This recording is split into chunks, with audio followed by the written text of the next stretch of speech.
Buenos días y bienvenidos al canal Historias bélicas que merecen ser contadas. Hoy vamos a ver una anécdota muy curiosa de la Segunda Guerra Mundial, muy poco conocida, y es una de esas cosas tan simples que nadie piensa.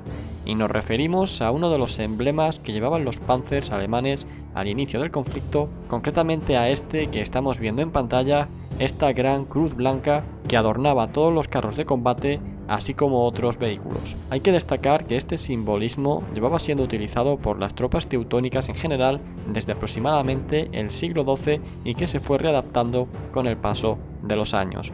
No cabe duda que además del significado ideológico de estos símbolos también tienen otra función, y es la de que tus propios compañeros puedan identificarte sin problemas. No sería la primera vez que se ha producido fuego amigo y se ha disparado a un vehículo de tu propio bando por error. Sin embargo, esto es importante hasta cierto punto, ya que si la insignia utilizada es de una forma o de un color delatador, se está consiguiendo que el enemigo fije su disparo justo en esa marca que tanto está llamando la atención y convertir a ese vehículo en un blanco perfecto. Y este fue precisamente el problema que tuvo Alemania con este símbolo.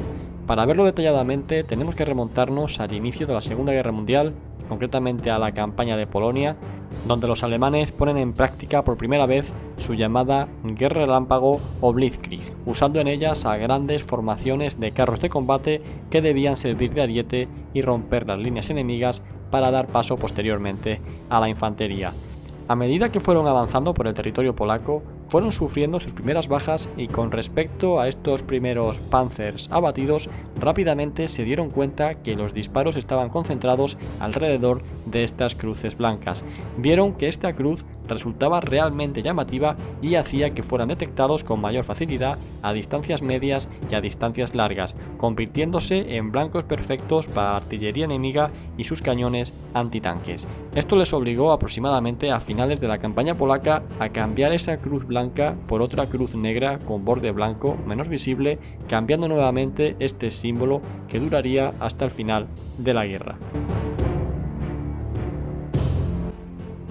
Y visto esto, vamos a pasar a ver ahora qué ocurría con los tanques que Alemania iba capturando de sus enemigos. Y es que, como todos sabéis, uno de los principales problemas que tuvo Alemania durante todo el conflicto fue la falta de material bélico, pues tenían que igualar a las industrias estadounidenses junto con gran parte de los países sudamericanos que a su vez trabajaban también para ella, y por si todo esto fuera poco tenían que competir también con la industria de la Unión Soviética. Como es evidente, esta guerra de producción estaba perdida desde el minuto 1 y es por eso por lo que se veían obligados a usar todo lo que iban encontrando. Podemos ver estas imágenes de carros de combate rusos capturados, principalmente de T-34, que tras ser capturados y tras hacerles las modificaciones correspondientes, eran puestos en el campo de batalla junto con las columnas Panzers.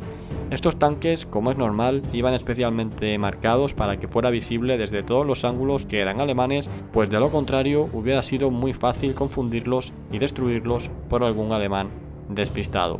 Esto por supuesto también se hizo con los tanques estadounidenses, principalmente Sherman, que pudieron capturar, como estamos viendo en pantalla, los cuales eran marcados y también eran puestos en circulación para el ejército alemán.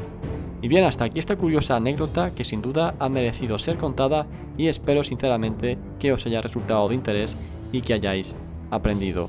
Invitaros por último, si no lo habéis hecho ya, a que os suscribáis al canal y a que lo apoyéis en las redes sociales que encontraréis en la descripción del vídeo. Esto es todo amigos, nos vemos en el próximo vídeo.